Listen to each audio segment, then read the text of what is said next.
ونسلم على رسوله الكريم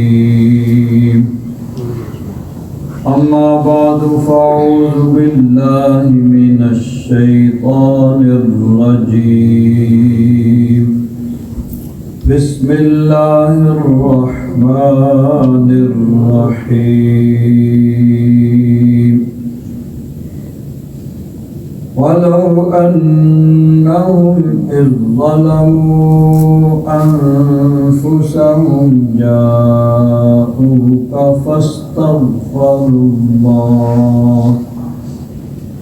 واستغفر لهم الرسول لوجدوا الله توابا رحيما آمنت بالله صدق الله مولانا العظيم وبلغنا رسوله النبي الأمين الكريم ونحن على ذلك لمن الشاهدين والشاكرين والحمد لله رب العالمين. سبحان الله. إن الله وملائكته يصلون على النبي يا أيها الذين آمنوا صلوا عليه وسلموا تسليما. اللهم صل على سيدنا محمد وعلى آل سيدنا مولانا محمد وبارك وسلم صلاة وسلاما عليك يا سيدي يا رسول الله وعلى آلك وأصحابك يا سيدي يا حبيب الله. بلغ العلا بكماله كشف الدجى بجماله حسنت جميع خصاله صلوا عليه وآله يا صاحب الجمال ويا سيد البشر من وجهك المنير لقد نور القمر لا يمكن الثناء كما كان حقه بعد الخدا بزرگ توئی قصہ مختصر. حضرات محترم، گزشتہ جمعوں میں نے آپ حضرات کے سامنے قرآن مجید اور احادیث مبارکہ کی روشنی میں حج کے متعلق عرض کیا.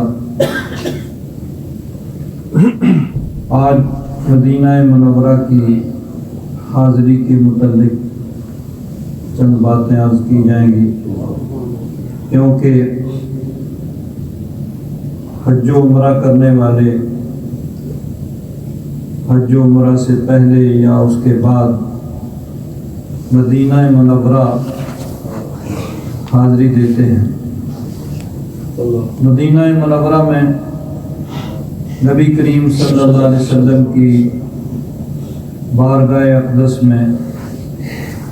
حاضری دینا ہر اہل محبت کی دل کی آواز ہوتی ہے. اور یہ بھی یاد رکھیں کہ خانہ کعبہ کو جو عظمت ملی ہے وہ بھی حضور کے دم قدم سے ہے. نبی کریم صلی اللہ علیہ وسلم کی نسبت کی وجہ سے ہے. ورنہ یہ جو بیت اللہ شریف ہے اس وقت کافروں نے بت خانہ بنا دیا تھا، صنم خانہ، صنم کدا، اور 1 2 10 20 نہیں 360 بت خانہ کعبہ میں سجا کے رکھے ہوئے تھے، اور بڑی دھوم سے، بڑے دھڑلے سے ان کی پوجا و پرستش ہوتی تھی۔ خانہ کعبہ جو توحید کا مرکز ہے، جہاں سے اللہ تبارک و تعالیٰ کی توحید کا اعلان ہوتا ہے اور ہونا چاہیے، اسے صنم خانہ بنا دیا تھا، صنم کدا، بت خانہ بنا دیا تھا، اور بتوں کی وہاں پہ پوجا ہوتی تھی۔ اور یہ بھی یاد رکھیں کہ جب نبی کریم صلی اللہ علیہ وسلم مکہ مکرمہ سے ہجرت کر کے مدینہ منورہ تشریف لے گئے، تو اب اسی مکہ کے اندر مسلمانوں کا رہنا حرام قرار دے دیا گیا۔ کوئی مسلمان جو ہجرت کر سکتا ہے وہ مکہ میں نہیں رہ سکتا، اس پہ لازم ہے، اس پہ ضروری ہے کہ وہ ہجرت کرے اور مدینہ منورہ چلا جائے۔ چنانچہ حضور کے ایک صحابی تھے جن کا نام تھا جندب بن دمرہ، وہ بہت بوڑھے تھے، ضعیف تھے، کمزور تھے۔ انہوں نے کہا کہ اللہ تبارک و تعالیٰ نے ہجرت کا حکم دیا ہے تو میں بھی ہجرت کروں گا۔ ان کے گھر والوں نے کہا کہ آپ کیسے ہجرت کریں گے، آپ سفر کر نہیں سکتے، اونٹ پہ بیٹھ نہیں سکتے، تو کیسے اتنا سفر کریں گے؟ 10 دن کا سفر ہے مدینہ منورہ، کیسے جائیں گے؟ وہ ان کے گھر والے کافر تھے، انہوں نے کہا ٹھیک ہے، آپ مسلمان ہو گئے ہیں، ہم کافر ہیں، آپ کا اپنا دین ہے، ہمارا اپنا دین ہے، لیکن پھر بھی آپ ہمارے بڑے بزرگ ہیں، ہم آپ کی خدمت کریں گے، آپ یہیں پہ رہیں۔ لیکن انہیں چین نہیں آتا تھا۔ اب اس بارے میں 2 روایات ہیں۔ ایک روایت یہ ہے کہ انہوں نے جب زیادہ مجبور کیا تو ان کے گھر والے ان کو چارپائی کے اوپر اٹھا کے چل پڑے، تنعیم کے مقام پہ پہنچے، مکہ مکرمہ سے بالکل قریب، جہاں مسجد عائشہ ہے اب، جہاں سے عمرہ کرنے والے مکہ مکرمہ میں جب مقیم ہوتے ہیں تو احرام کی نیت کر کے آتے ہیں، اس جگہ کو تنعیم کہتے ہیں، چند میل کے فاصلے پہ حرم شریف سے۔ وہاں پہنچے تو ان کا انتقال ہو گیا۔ اور دوسری روایت میں یہ ہے کہ انہوں نے کہا کہ تم مجھے اونٹ پہ بٹھا دو اور رسیوں سے باندھ دو، اور اونٹ کو مدینے کے رستے پہ ڈال کے مجھے اللہ کے حوالے کر دو۔ چنانچہ انہیں اونٹ پہ بٹھا کے رسیوں سے باندھ دیا گیا اور اونٹ کو مدینہ شریف کے رستے پہ ڈال دیا گیا۔ اب بوڑھے تھے، ضعیف تھے، کمزور تھے، اونٹ پہ بیٹھ تو سکتے نہیں تھے، نیچے کی طرف لڑک گئے، اب گر بھی نہیں سکتے تھے کہ رسیوں سے باندھے ہوئے ہیں، اور اونٹ اپنی رفتار سے چل رہا ہے۔ تنعیم میں پہنچے، یہاں آبادی تھی، لوگوں نے دیکھا کہ بڑے میاں ان کو اونٹ پہ باندھا ہوا ہے اور نیچے کی طرف وہ لٹکے ہوئے ہیں اور اونٹ چل رہا۔ وہ دوڑ کے انہوں نے اونٹ کو پکڑا، رسیاں کھولی، تو اس وقت ابھی وہ زندہ تھے، تو وہ کہتے ہیں یا رب العالمین تیرا حکم ہے ہجرت کا، میں نے تیرے حکم کے مطابق ہجرت کی،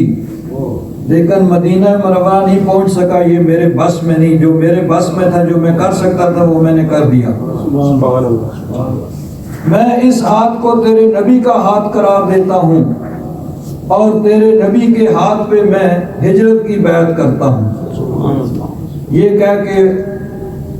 ان کی موت واقع ہو گئی، ان کی روح پرواز کر گئی۔ وہیں پہ ان کو قبر کھود کے تنعیم میں ہی ان کو دفن کر دیا گیا۔ اب جب مدینہ منورہ خبریں پہنچی تو صحابہ کرام آپس میں گفتگو کر رہے ہیں کچھ کہتے ہیں کہ وہ مہاجر ہیں، ان کو مہاجر کا درجہ ہے، ہجرت کرنے کا ثواب ان کو ملے گا کیونکہ وہ نیت کر کے چل پڑے تھے۔ کچھ کہہ رہے ہیں کہ نہیں، یہ مہاجر تو تب ہوتے کہ جب مدینہ منورہ پہنچ جاتے، وہ تو وہیں مکہ شریف کے قریب ہی فوت ہو گئے، وہ کیسے مہاجر ہیں؟ صحابہ اکرام آپس میں یہ بات چیت، گفتگو، بحث مباحثہ ہو رہا ہے۔ اللہ تبارک و تعالیٰ نے قرآن پاک کی آیت نازل فرمائی، ارشاد فرمایا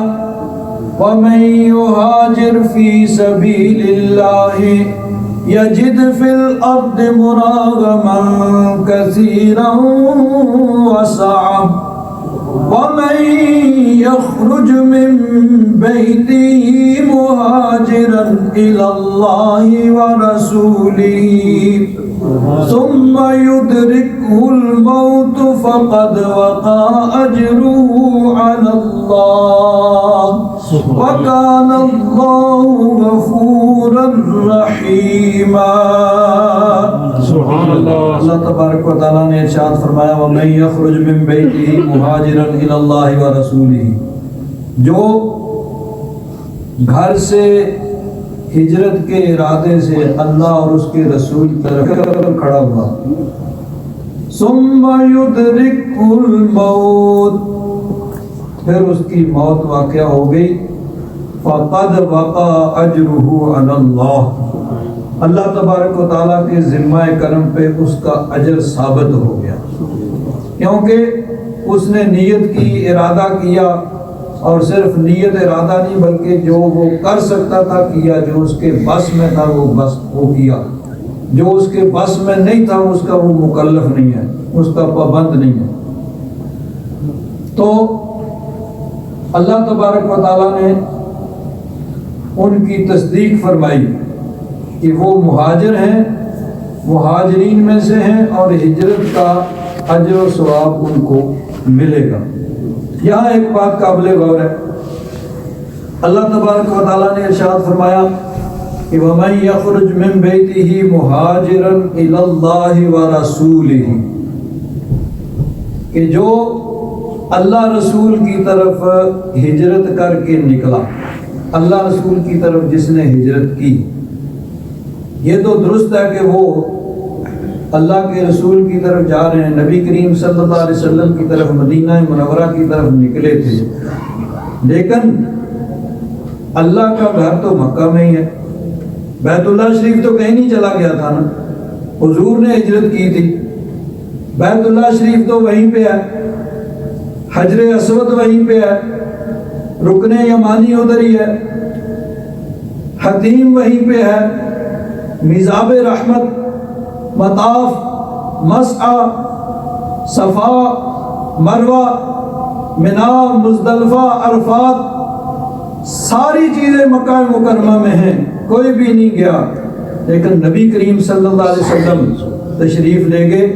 اللہ تبارک و تعالیٰ نے فرمایا کہ جو مکہ سے مدینہ کی طرف جا رہا ہے وہ نہ صرف رسول اللہ کی طرف جا رہا ہے بلکہ اللہ کی جانب جا رہا ہے۔ وَمَن يَخْرُجْ مِن بَيْتِهِ مُهَاجِرًا إِلَى اللَّهِ وَرَسُولِهِ، جو اللہ رسول کی طرف ہجرت کی نیت سے نکلا تو معلوم ہوا کہ اللہ تبارک و تعالیٰ اسی کو ملتا ہے جو حضور کی بارگاہ میں آتا ہے۔ اعلیٰ حضرت فاضل بریلوی رضی اللہ تعالیٰ عنہ عرض کرتے ہیں بے خدا خدا کا یہی ہے در، نہیں اور کوئی مفر مقر۔ بے خدا کا معنی اللہ کی قسم، بے خدا خدا کا یہی ہے در، اللہ کا دروازہ یہی ہے، حضور نبی کریم صلی اللہ علیہ وسلم۔ بے خدا خدا کا یہی ہے در، نہیں اور کوئی مفر مقر۔ مفر کا معنی کوئی بھاگنے کی جگہ، مقر کوئی ٹھہرنے کی جگہ، نہ کوئی بھاگ کے جانے کی جگہ ہے نہ کوئی اور ٹھکانہ ہے۔ بے خدا خدا کا یہی ہے در، نہیں اور کوئی مفر مقر، جو وہاں سے ہو یہی آ کے ہو، جو یہاں نہیں تو وہاں نہیں۔ اور دیکھیے مکہ مکرمہ میں عمرہ کیا جاتا ہے، حج کیا جاتا ہے۔ حج و عمرہ کے لیے احرام باندھا جاتا ہے، گھر سے احرام باندھتے ہیں رستے سے یا میقات سے۔ جو مکہ مکرمہ میں مقیم ہے وہ حج کے لیے مکہ مکرمہ سے ہی احرام باندھتے ہیں، اور عمرہ کے لیے تنعیم جاتے ہیں باہر مسجد عائشہ۔ اب احرام باندھ کے پھر احرام کی پابندیاں، عمرہ کے لیے بیت اللہ شریف کے 7 چکر لگاؤ، ہر مرتبہ حجر اسود کا استعلام کرو، اسی سے شروع کرو اسی سے ختم کرو، پھر 2 رکعت طواف کی ادا کرو، پھر صفا مروہ میں سعی کرو، پھر سر مڈاؤ، اب عمرہ مکمل ہوا۔ حج کے لیے حج کے سارے ارکان، 8 کو احرام باندھ کے مینا میں جاؤ، وہاں ٹھہرو، پھر عرفات جاؤ، پھر عرفات سے مزدلفہ آؤ، مزدلفہ سے پھر مینا آؤ، کنکریاں مارو، قربانی کرو، اور پھر سر مڈاؤ، پھر طواف زیارت، پھر طواف وداع، اس میں احرام کی پابندیاں۔ تو مکہ شریف میں اس طرح حج و عمرہ ہوتا ہے، لیکن مدینہ منورہ میں بھی حج و عمرہ تو نہیں ہے، لیکن حج اور عمرے کا ثواب ملتا ہے۔ نبی کریم صلی اللہ علیہ وسلم نے ارشاد فرمایا کہ جس نے اپنے گھر سے مراد جہاں پر بھی وہ ٹھہرا ہوا ہے، جہاں قیام گاہ ہے اس کی، اس نے وضو کیا، مسجد قباء شریف آ گیا، مسجد قباء شریف میں آ کے 2 رکعت نفل پڑھے، اللہ تبارک و تعالیٰ اس کو عمرے کا ثواب عطا فرمائے۔ سبحان اللہ۔ اور فرمایا کہ جس نے وضو کیا اور وضو کر کے آ کے مسجد نبوی شریف میں 2 رکعت نفل ادا کیے، اللہ تبارک و تعالیٰ اس کو حج کا ثواب عطا فرمائے۔ تو مکہ مکرمہ میں حج و عمرہ ہوتا ہے، مدینہ منورہ میں 2 رکعت ادا کرنے سے مسجد قباء میں عمرہ کا ثواب، اور مسجد نبوی شریف میں 2 رکعت ادا کرنے سے اللہ تبارک و تعالیٰ حج کا ثواب عطا فرماتا ہے۔ اور ایک اور بات، ایک ایسی چیز جو روئے زمین پہ کہیں نہیں ہے، نبی کریم صلی اللہ علیہ وسلم کا ارشاد گرامی ہے، عن ابی ہریرہ قال قال رسول اللہ صلی اللہ علیہ وسلم ما بین بیتی و منبری روضۃ من ریاض الجنہ۔ بخاری شریف، مسلم شریف، تمام محدثین کرام نے اس حدیث پاک کو روایت کیا کہ نبی کریم صلی اللہ علیہ وسلم نے ارشاد فرمایا کہ میرے گھر اور منبر کے درمیان جو جگہ ہے وہ جنت کے باغوں میں سے ایک باغ ہے۔ ما بین بیتی و منبری روضۃ من ریاض الجنہ، حضور کا منبر شریف اور حضور کا حجرہ مبارکہ، جہاں اب نبی کریم صلی اللہ علیہ وسلم کی قبر مبارک ہے، حضور کا روضہ مطہرہ ہے، تو حضور کے منبر اور حضور کی قبر انور کے درمیان اس کو ریاض الجنہ کہتے ہیں، جنت کا ٹکڑا ہے۔ نبی کریم صلی اللہ علیہ وسلم کے ارشاد کا مطلب محدثین کرام فرماتے ہیں کہ یہ جگہ جنت سے آئی ہے اور بعین ہی اسی طرح جنت میں چلی جائے گی، اور جو آدمی وہاں پہ پہنچ گیا ریاض الجنہ میں، گویا وہ جنت کے اندر موجود ہے، کیونکہ حضور نے فرمایا کہ جنت کے باغوں میں سے باغ ہے۔ اعلیٰ حضرت فاضل بریلوی رضی اللہ تعالیٰ عنہ کی روح تڑپتی ہے، آپ عرض کرتے ہیں اس طرف روزے کا نور، اس سمت منبر کی بہار۔ مسجد نبوی شریف میں جب بیت اللہ شریف کی طرف منہ کریں تو منبر شریف درمیان میں ہے، اور جب بیت اللہ شریف کی طرف منہ کریں گے تو بائیں ہاتھ پہ حضور کا روضہ انور ہے۔ حضور کا روضہ انور وہاں مشرق کی جانب بنتی ہے، لیکن جب بیت اللہ شریف کی طرف منہ کریں گے، خانہ کعبہ کی طرف منہ کریں گے، تو بائیں ہاتھ پہ حضور کا روضہ مطہرہ، حضور کی قبر مبارک ہے۔ تو ممبر شریف سے لے کر روضہ مطہرہ تک وہ ساری جگہ ریاض الجنہ، جنت کے ٹکڑوں میں سے ٹکڑا ہے، جنت کے باغوں میں سے ایک باغ ہے۔ اعلیٰ حضرت فاضل بریلوی عرض کرتے ہیں، اس طرف روضے کا نور، اس سمت ممبر کی بہار، بیچ میں جنت کی پیاری پیاری پیاری واہ واہ، بیچ میں جنت کی پیاری پیاری پیاری واہ واہ۔ اور یہ بھی یاد رکھیں کہ اس میں علماء کا اختلاف ہے کہ مکہ شریف افضل ہے یا مدینہ منورہ افضل ہے۔ دونوں طرح کی روایات موجود ہیں، مکہ شریف کی افضلیت کی روایات بھی ہیں، مدینہ شریف کی افضلیت کی روایات بھی ہیں۔ علماء نے دونوں پہ بحث کی ہے، کون سا شہر دونوں سے افضل ہے۔ ایک حدیث پاک میں آتا ہے کہ بیت اللہ شریف میں نماز پڑھنے کا ثواب 1,00,000 کے برابر ہے۔ سبحان اللہ۔ حضور نے فرمایا میری مسجد نبوی شریف میں نماز پڑھنے کا ثواب 1,000 نمازوں کا ثواب ہے،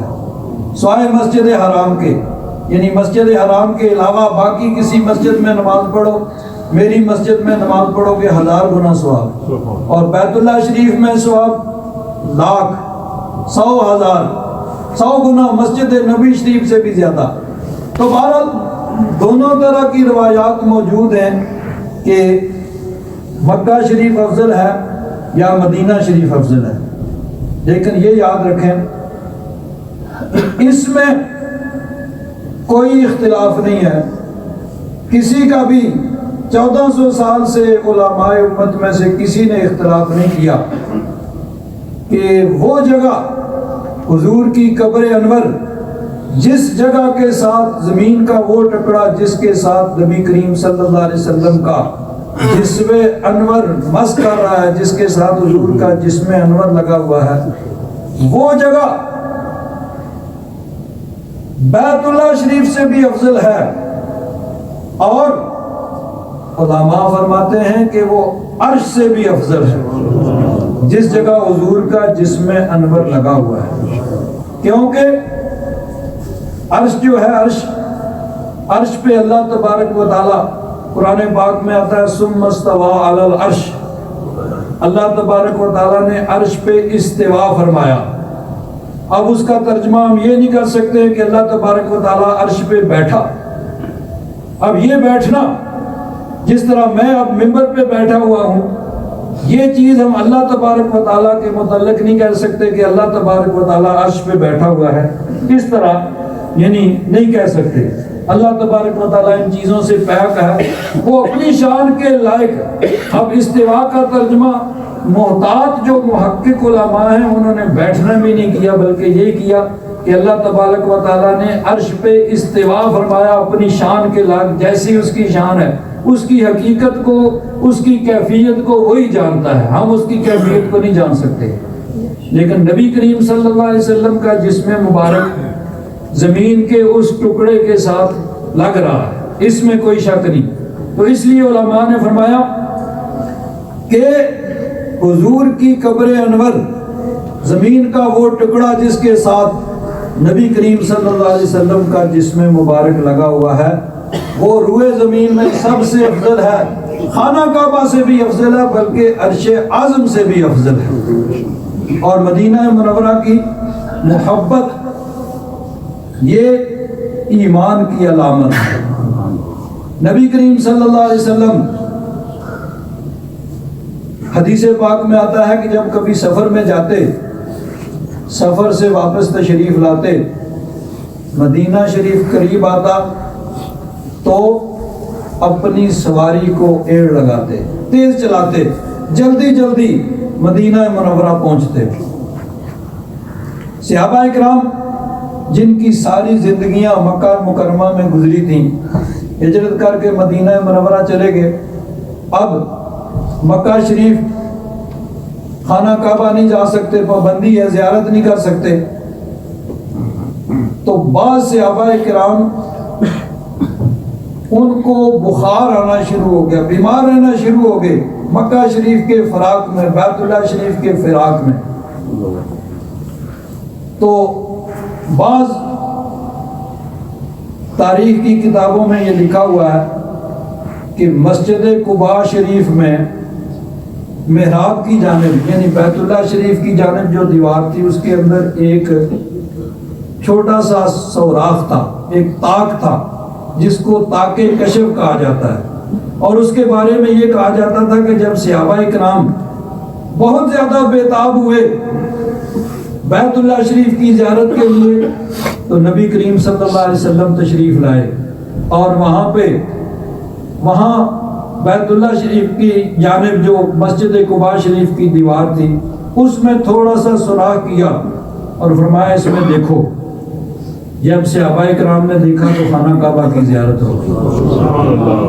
وہیں سے مسجد قباء شریف سے اب پھر بعد میں جب اہل محبت نے تعمیر کی تو اس میں وہ سوراخ اسی طرح رکھا اور اس کو تاکہ کشف کہا جاتا تھا۔ بعد میں پھر تعمیر جب ہوئی تو اس کو ختم کر دیا گیا۔ تو صحابہ کرام چونکہ بیت اللہ شریف، مکہ شریف کی جہاں ساری عمر ان کی گزری تھی اس کی محبت میں بہت بےتاب رہتے تھے، تو نبی کریم صلی اللہ علیہ وسلم نے اللہ تبارک و تعالیٰ کی بارگاہ میں دعا کی۔ بخاری شریف کے اندر ہے، حضور اللہ تبارک و تعالیٰ کی بارگاہ میں ہاتھ اٹھا کے دعا کرتے ہیں، اللہم حبب الینا المدینہ، یا رب ذوالجلال مدینہ شریف کی محبت ہمارے دلوں میں ڈال دے، مدینہ کو ہمارے لیے پیارا کر دے، ہمارے دل میں مدینے کی محبت ڈال دے۔ کا حبنا مکہ تا، جیسے ہمارے دل میں مکہ کی محبت ہے اتنی ہی محبت مدینہ شریف کی ہمارے دل میں ڈال دے۔ اگر حدیث صرف اتنی ہوتی تو اب جتنی محبت مکہ شریف کی ان کے دلوں میں تھی اتنی محبت، کیونکہ حضور کی دعا کی شان تو یہ ہے کہ ادھر حضور اللہ کی بارگاہ میں دعا مانگتے ہیں، ادھر اللہ تبارک و تعالیٰ کی طرف سے قبولیت آ جاتی ہے۔ تو حضور نے دعا کی، اللہم حبب الینا المدینہ کا حبنا مکہ تا، یا رب ذوالجلال ہمارے دلوں میں مدینہ شریف کی اتنی ہی محبت ڈال دے جتنی مکہ شریف کی ہے۔ تو یہاں تک اگر حدیث ہوتی تو اس کا مطلب ہے کہ اتنی محبت، جس طرح اب وہ مکہ شریف کی محبت میں بےتاب تھے، مکہ کے در و دیوار کو دیکھنا چاہتے تھے، خانہ کعبہ کی زیارت کرنا چاہتے تھے، حتیم کی زیارت کرنا چاہتے تھے، رکن یمانی اور حجر اسود کو چومنا چاہتے تھے، صفا مروہ کو دیکھنا چاہتے تھے، صفا مروہ میں سعی کرنا چاہتے تھے، مینا عرفات مزدلفہ ان کی زیارت کرنا چاہتے تھے، تو اب حضور کی دعا سے اتنی ہی محبت مدینہ شریف کی ان کے دلوں میں، یعنی برابر۔ لیکن حدیث صرف اتنی نہیں ہے، حضور اللہ کی بارگاہ میں دعا کرتے ہیں، اللہم حبب الینا المکہ حبب الینا المدینہ کحبنا مکہ او اشد، او بل کے معنی میں ہے۔ تو حضور اللہ کی بارگاہ میں دعا کرتے ہیں، یا رب ذوالجلال ہمارے دل میں مدینہ شریف کی محبت ڈال دے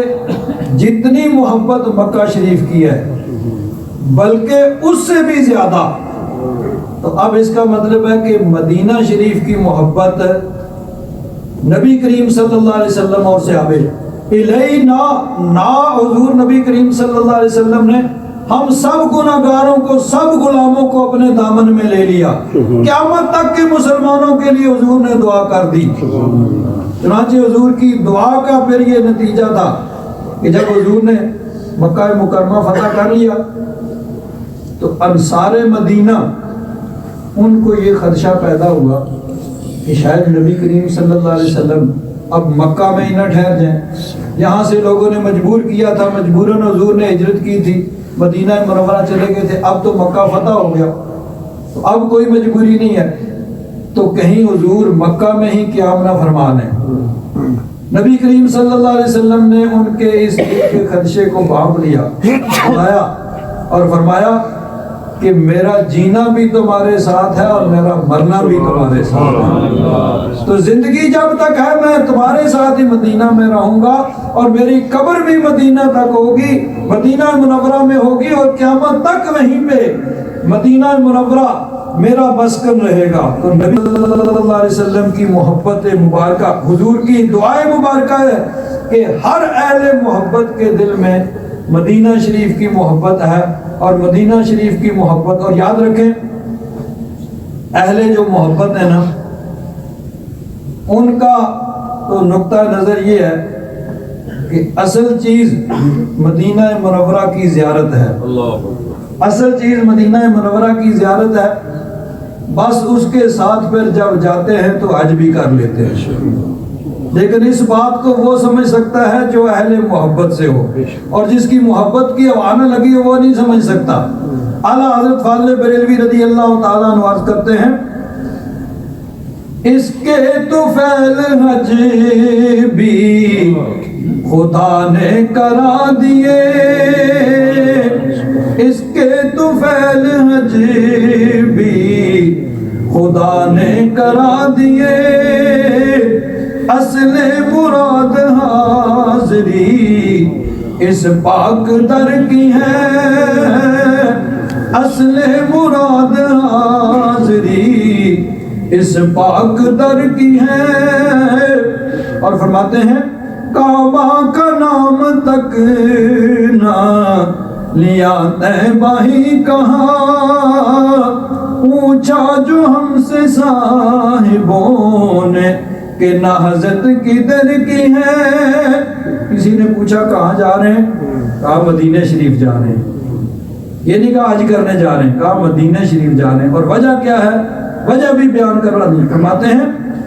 ہوتے کہاں خلیلو بنا کعبہ منا، لولاک والے صاحبی سب تیرے در کی ہیں۔ فرماتے ہیں حضور نہ ہوتے تو نہ حضرت خلیل ہوتے، حضرت ابراہیم علیہ السلام بھی نہ ہوتے جنہوں نے خانہ کعبہ بنایا، نہ خانہ کعبہ ہوتا، نہ منا، نہ عرفات، نہ مزدلفہ، نہ صفا مروہ، کچھ بھی نہ ہوتا، سب حضور کا صدقہ ہے۔ اللہ تبارک و تعالیٰ اپنے محبوب کی محبت ہم سب کو عطا فرمائے۔ آخر دعوانا